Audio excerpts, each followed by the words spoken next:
Joining me today is Matt Weyrich from Monumental Sports. And on today's show, we're going to be getting into some player development changes, as this could change a lot with the Washington Nationals. You are Locked On Nationals, your daily Washington Nationals podcast, part of the Locked On Podcast Network, your team every day.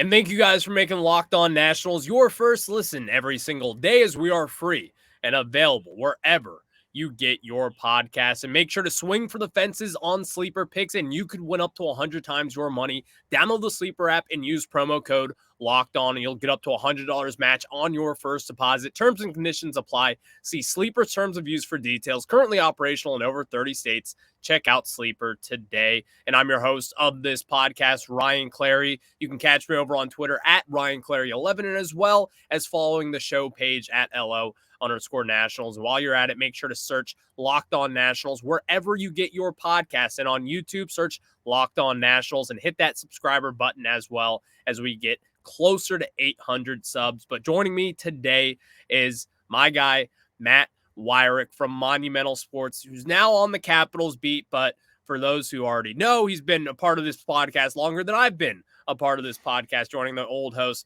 Josh Neighbors. Matt's been on the beat for the Nationals, or was on the beat for the Washington Nationals for quite some time. He knows this team's ins and outs just like we all do. So, Matt, how are we doing today, my friend?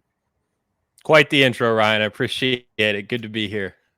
Thank you, man. Thank you, man. I've been working on that. I've been trying to work on it a little bit over here. So, Matt, you watched this Nationals team just like I did this year. So let's just kind of paint with the broad paintbrush here. What did you make of the 2023 Nationals this year? Yeah, for sure. The Nationals were a lot more fun this year. I mean, ultimately, the result is the same, another last place finish. But at the same time, the rebuild is underway. And there were certainly some signs, I think, that the fans and the team itself can take away from this season as positive. CJ Abrams was obviously exploded onto the scene as a potential leadoff guy. Josiah Gray had a nice start there, made the All-Star team. And after some struggles, did have a nice finish. Keibert Ruiz, a strong second half. He signed to a long-term extension now. So there are some pieces for sure. And obviously, I think the big takeaway from this year is drafting Dylan Cruz, probably more than anything else, getting him into that farm system. So there are certainly brighter days ahead for this team. But, you know, it's I wouldn't say it's very much clear now as it was at the start of the season as to when this team might be ready to compete, because there's still a long way to go in a lot of different areas. Yeah, there is a lot of different things that are going to need to roll the Nationals' way, and you've kind of talked about it. Getting Dylan Cruz in this farm system, the Nationals, they kind of needed a sure thing prospect, in my opinion, to really just kind of shore up the farm system. We all know they do have a lot of talent, but this farm system is kind of top-heavy in a sense. It's not deep like the Baltimore Orioles or the Los Angeles Dodgers or teams like that who have just been stockpiling talent for years and years and years now. But when you're looking at this Nationals team, you see a lot of the prospects who, they're not prospects anymore. CJ Abrams, Josiah Gray, Mackenzie Gore, Keibert Ruiz, Jacob Young is in that mix as well. Jake Irvin as well. There's a lot of young guys on this Nationals team. I talked about this yesterday, Matt. Like, this year was all about the young core and kind of setting the foundation for the next postseason team, whether that's maybe next year or most likely 2025 at this point. But I've made the argument that I do think the foundation is set with this team. We mentioned CJ Abrams. You did as well. Keibert Ruiz. You got two stud pitchers, in my opinion. Now, are they number ones and number twos on postseason teams? Mackenzie Gore and Josiah Gray? Maybe, but probably not. But they're still really good pitchers, and in my opinion, top arms on a good team. So I've made the case in the past that I think the Nationals, they have kind of set their foundation. What would you say about that? I mean, I think that there is certainly the components of a foundation. I think that it's a broad term, and if you're really going to dissect it, you need pieces in three phases of the roster. You need pieces in the lineup, you need pieces in the rotation, you need pieces in the bullpen. And right now, I think there are a couple of guys in the lineup who certainly you can start to see a lineup coming together with them, as well as some of the prospects if they were to pan out. were to build a major league roster. I think if you look at the rotation, 2 homegrown arms, potentially 3 if Cade Cavalli can come back strong from Tommy John next season. That's certainly a piece there. I think the bullpen is still a bit of a question mark. Kyle Finnegan and Hunter Harvey were the back end of this team for much of this season, and I'm not sure that is necessarily a winning combination. When you're talking about a team that has postseason aspirations, you're probably going to want to bring in some guys, whether it be through the trade market or free agency, but you're going to have to do that. No matter what kind of team you are, you're always going to have to add from outside of the organization. So there are certainly pieces I think that are encouraging and certainly could develop into superstars. I do think what the Nationals are missing, and it's kind of the flip side of when you trade a guy like Juan Soto, is you don't have that player that you're building around. You look at the Braves and having Freddie Freeman be part of their rebuild. Anthony Rizzo was that for the Cubs a couple of years ago. There really is no player like that for the Nationals. Someone who is a bona fide all-star, proven, done it before, who you can have as a leadership presence for your team. I think that they are still missing that element. And as we saw with the Nationals and Jason Worth back in 2011, maybe they go out and add someone in free agency. I don't know if that's going to be this offseason, maybe next. But I think that is a key piece to this team that they are missing as of right now, if we are talking about the foundation. Yeah, and you know what? It is a fair point, because in the back of our heads, I think like Nationals fans are thinking it's like Dylan Cruz, like we know what we're going to get. Like this guy, in my opinion, is going to be a superstar. Like I believe in the fact that his bat's going to translate in the late season struggles. Whatever. He's been playing baseball, literally competitive baseball, since the middle of February back at LSU. Took a few weeks off, went to rookie ball with the Nationals, and yes, I guess every major leaguer has been doing that as well since spring training. But even then, Dylan Cruz is not used to playing baseball at this rate, and especially at the competitive levels that he's doing it with the SEC, and then moving on to the minor leagues, getting his feet wet in rookie ball for a game, playing a week or two down in Fredericksburg, and then getting shipped directly up to Double-A Harrisburg. So it's like, I've been trying to tell people, listen, those struggles were always going to come, in my opinion. But in the back of my head, as I was trying to get to say there, I think C.J. Abrams, now he's not someone that you would build around in any sense, but I actually do kind of think after this year, like this is going to be someone who could have multiple all-star trips. I mean, this is going to be someone who not only surprised with his power this year, we all knew he had that stolen base threat in him, but it was just a matter of him getting on base. And as we saw, even then, he's not getting on base at some electric rate.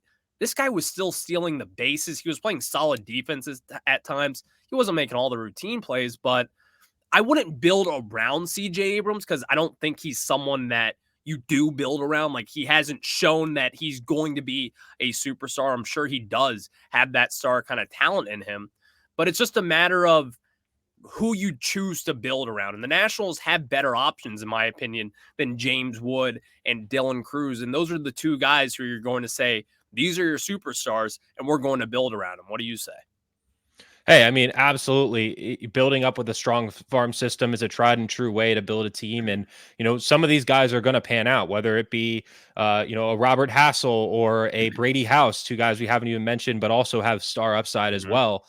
They have a lot of intriguing pieces, as you mentioned, a little bit top heavy for sure. But a lot of them are in Double-A and high A, and certainly knocking on the door of the major leagues here within the next 12 months. So all of that tells me that, yes, the Nationals could, potentially be a team that makes a sudden leap, a la perhaps the Orioles. They made a similar jump to what the Nationals did. They were a 70-something win team. They jumped up to an 83-win team, I believe it was last year, and then now over 100 wins. So the Nationals made a 16-win jump this past season. Obviously 2022 was kind of the rock bottom season of their rebuild, but they jumped 16 wins last year. Yeah, we hope. And if they're going to make a similar leap next year, those guys have got to come up and make the impact that guys like Adley Rutschman and Gunnar Henderson did. Grayson Rodriguez, these are guys who were top prospects but came up and lived to that potential. As we've seen with Victor Robles, it's not always a guarantee. So the Orioles certainly rolled the dice in banking on a lot of those guys being those players this year, and the fact that they didn't go out and sign anybody in free agency, but it also left their options open. Had the team not been so good, they weren't all of a sudden tied to some big contract. Had they turned, given one to a Carlos Correa or something like that.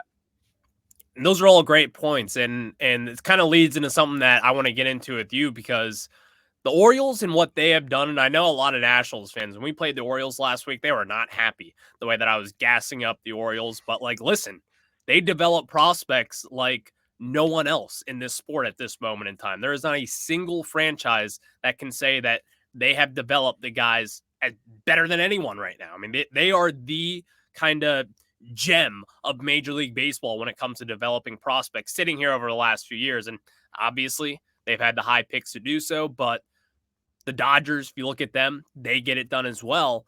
And a major key in that development is the guy who holds the director of player development. And as we know now, John Watson he is not returning to be the Nationals director of player development with the organization. And at this moment in time, there is also other moves alongside with that player development thing. So I do want to get into that with you, Matt.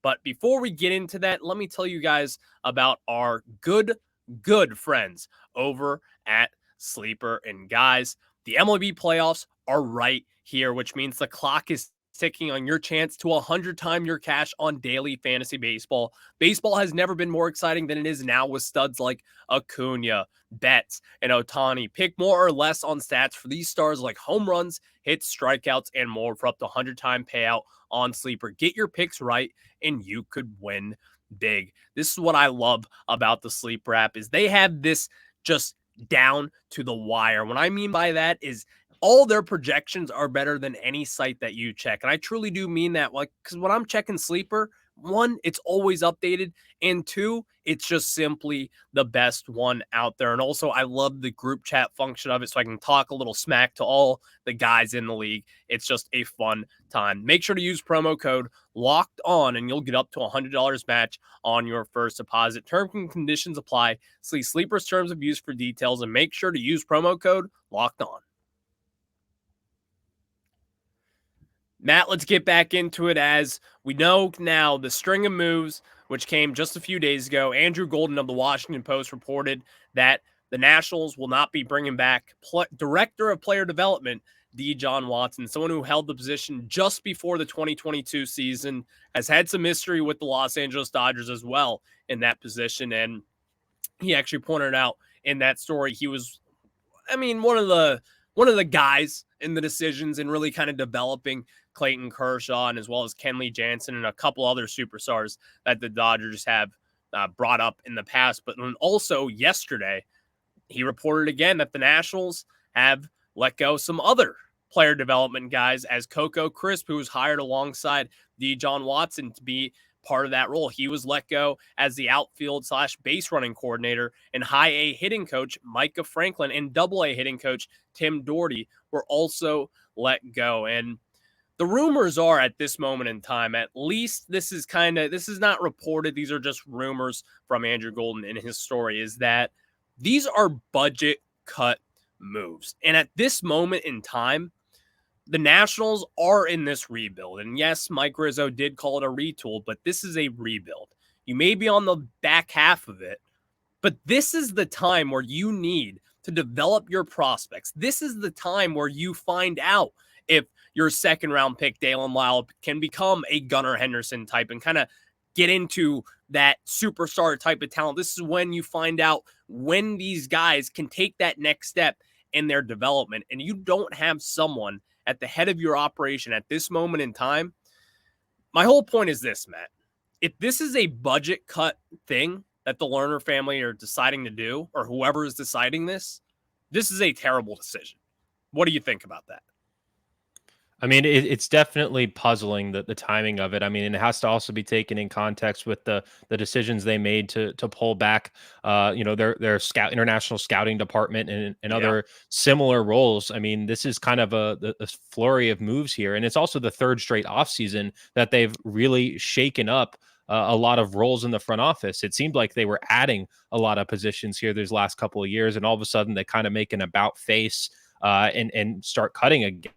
And Deshaun Watson was only hired 2 years ago. It's not like you can truly evaluate somebody whose primary responsibility is to develop prospects, a job that takes 3, 4, 5, 6 years to fully see it through. You can't really evaluate how well he was able to do his job after only 2 seasons. But ultimately, the Washington Post reported that's how long his contract was, and they're using this as an opportunity to start making some changes. So yeah, it's definitely a puzzling move, and obviously has to be taken in the context of a potential sale looming, whether or not the Learners decide to move the Nationals, whether or not to bring on a minority investor with the Masson situation that they have, and the ratings that just came out. I mean, the Nationals ratings were among the fewest in baseball this year. So from a TV revenue perspective, they weren't bringing in a ton of money there. So attendance is down. There's a lot of things that are pointing to decreased profits. So for them to turn around and make some cuts here, as they're continuing to pay out the rest of the Patrick Corbin and Steven Strasburg contracts,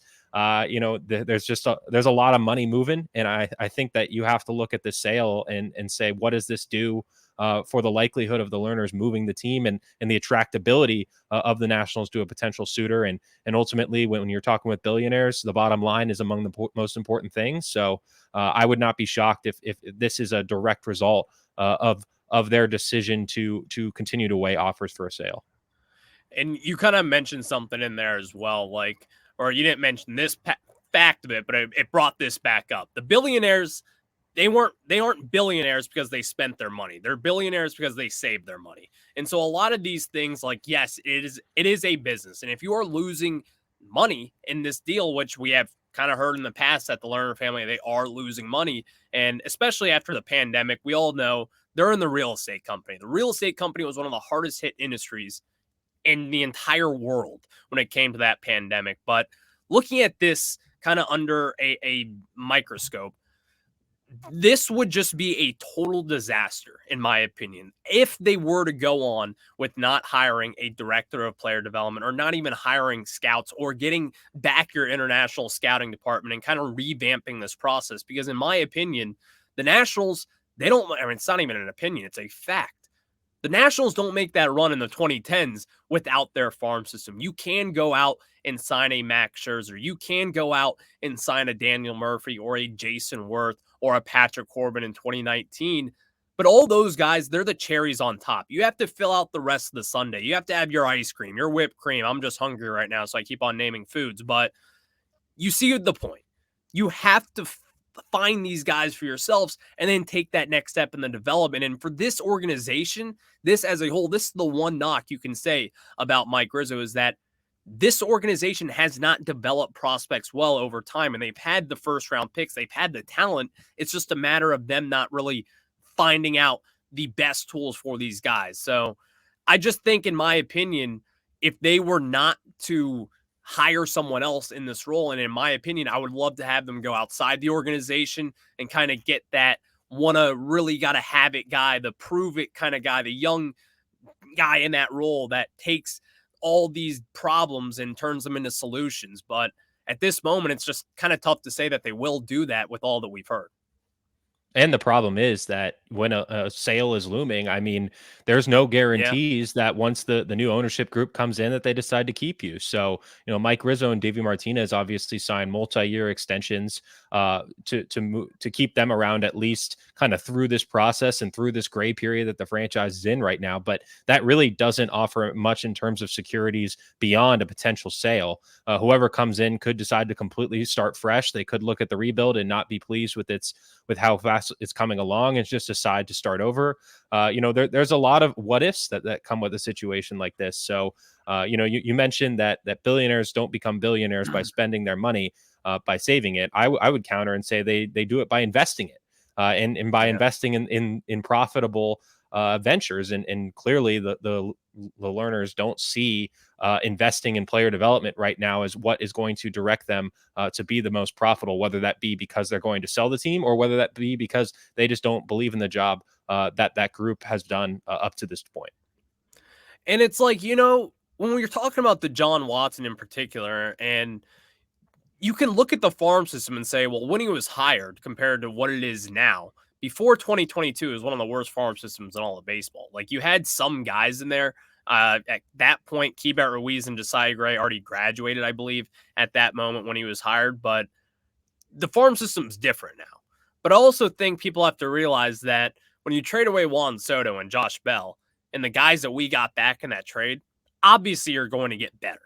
But if you look at the guys who were kind of like not your first round flashy picks, like a Brady House or an Elijah Green for that sense as well, or a Dylan Cruz, like you can see guys like Trey Lipscomb or a Jake Irvin as well, kind of taking these next steps in his development. And you could say, well, Deshaun Watson was part of that, kind of helping these prospects take those next steps in their development. So at this moment, I'm kind of putting you on the spot, Matt, but if this was a performance-based decision by the Nationals to move off it, do you think that is fair, or what would you have done in that situation?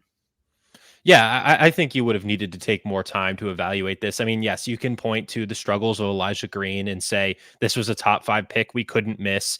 This guy needed to become a star. But Deshaun Watson was player development, not necessarily scouting. So, while he may have had a hand in informing that decision, it certainly wasn't his decision to make to draft Elijah Green. There are several people that you would have to look at to do that. It's just there's just not enough time. I mean, you're talking about guys who, Robert Hassel is another example, a player who came over and has kind of struggled since coming over in that trade from San Diego. At the same time, he went first to one of the most pitcher-friendly ballparks in baseball at High A Wilmington. He then broke his hamate bone and had to come back from that, and also just dealing with the pressure that comes with being traded for a player of Juan Soto's stature. Sometimes it takes guys time.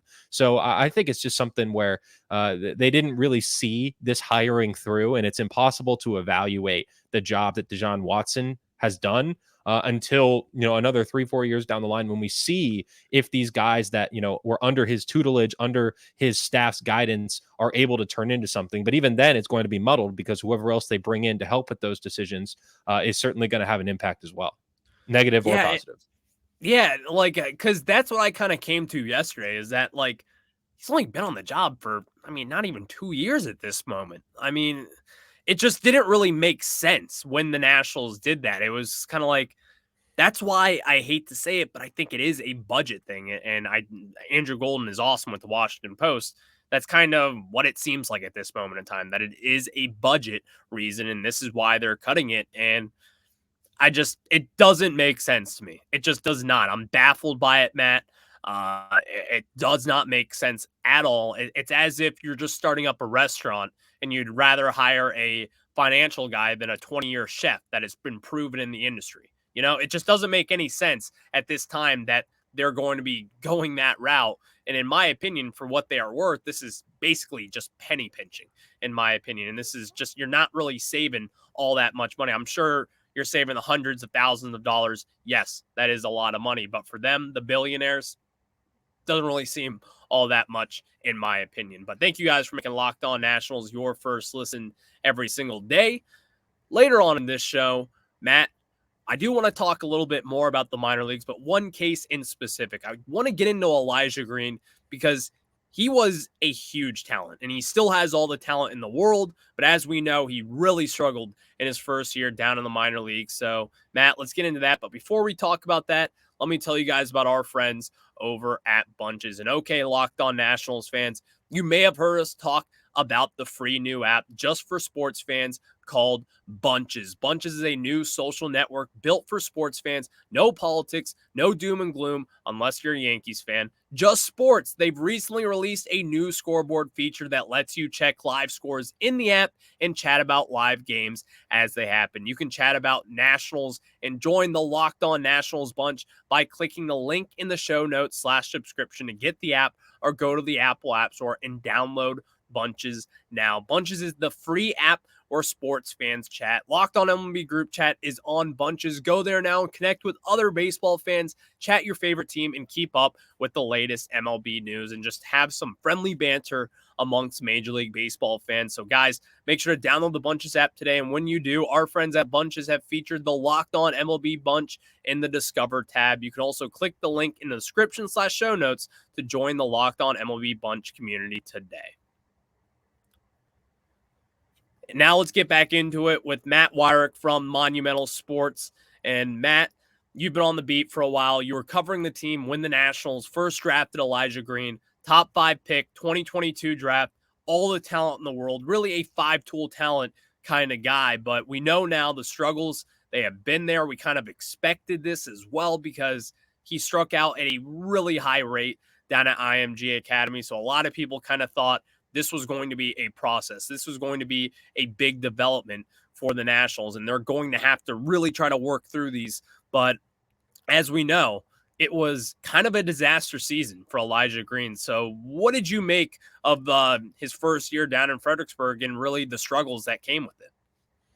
Yeah, certainly a tough first season in the pros for Elijah Green. I mean, the Nationals swung big with this pick. There's no doubt about it. There were maybe some safer players that were still on the board when they selected Elijah Green with the 5th overall pick.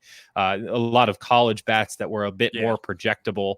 But they went with Elijah Green because of his 5-tool potential and the fact that they could afford to maybe take a little bit of time with him, considering they were just embarking on their rebuild. So, I don't think that anyone should be surprised that he necessarily struggled in his first season because as you said, IMG Academy, he showed all the tools, but certainly strikeouts were an issue. And if you're showing strikeouts against high school competition, albeit very good competition, which IMG Academy does face some of the best in the country at the high school level, but still, when you are striking out there against 17, 18-year-olds, that's certainly not going to be expected to change right away once you do start facing 19, 20, 21-year-olds, guys who are on their way to the majors. So I think the big glaring issue here, though, was that his strikeouts a lot of times were happening on balls in the zone.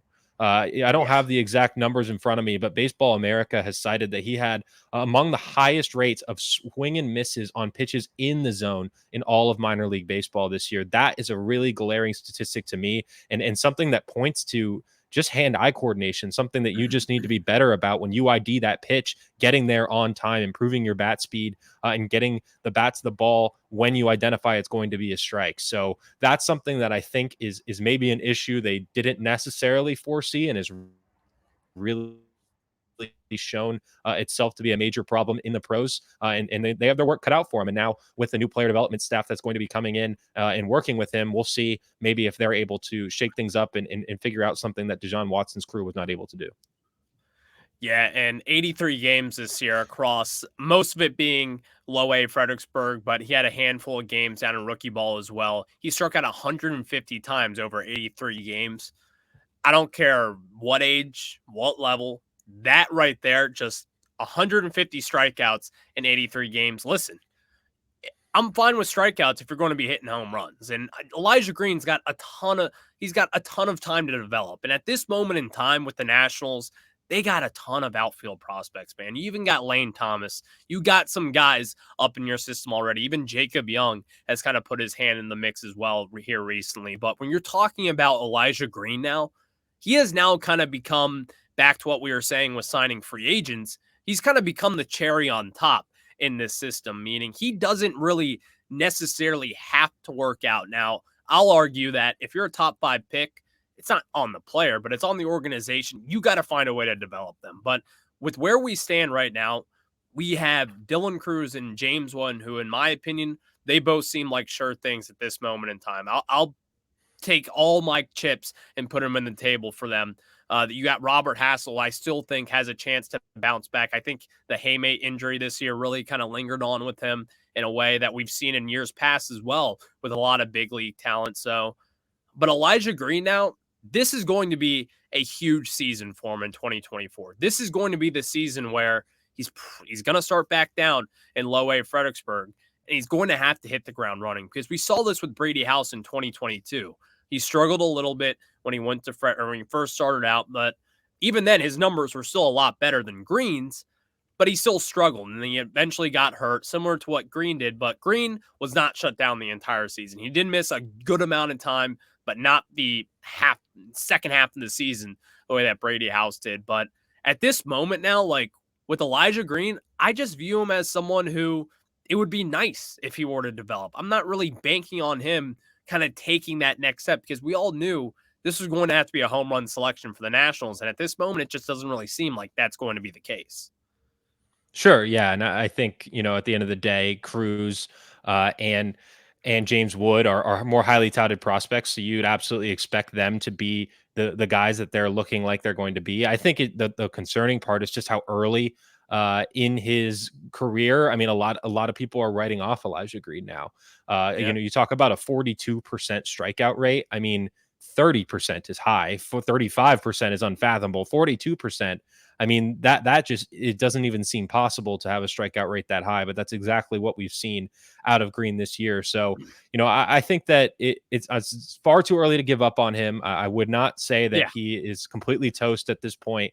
But as I said, the Nationals have their work cut out for him, and as you're saying, they can't rely on him to be a major part of this organization necessarily anymore. What they get out of him, on top of what Cruz and James Wood give them, that is certainly going to be a cherry on top, as you're saying. So I'm definitely worried at this point. Not ready to throw in the towel yet, but I would say that with where he is now, he is going to need to make major strides just to reach the majors at this point.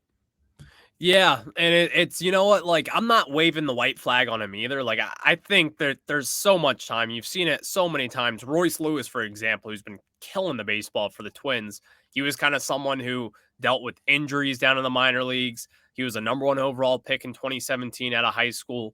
A lot of talent, but dealt with injuries, struggled some in the minors as well. Then all of a sudden he reaches the majors about 5 years later, 6 years down the road, whatever it was, and he's now probably going to be a future all-star at this moment, homering twice in his first postseason game yesterday. So you just never really know, man. But I'm not done with Elijah Green either because the tools are there. Like, this is someone who is a five-tool kind of talent. And now will the Nationals kind of use that talent? Will they develop that talent?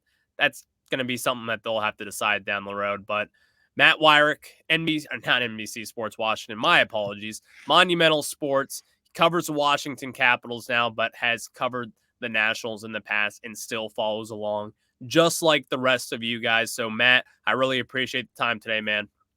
Absolutely. Thanks for having me on, Ryan. No problem. And of course, for the Locked On Nationals and the everydayers out there, I'll catch you guys on the flip side. Have a good one.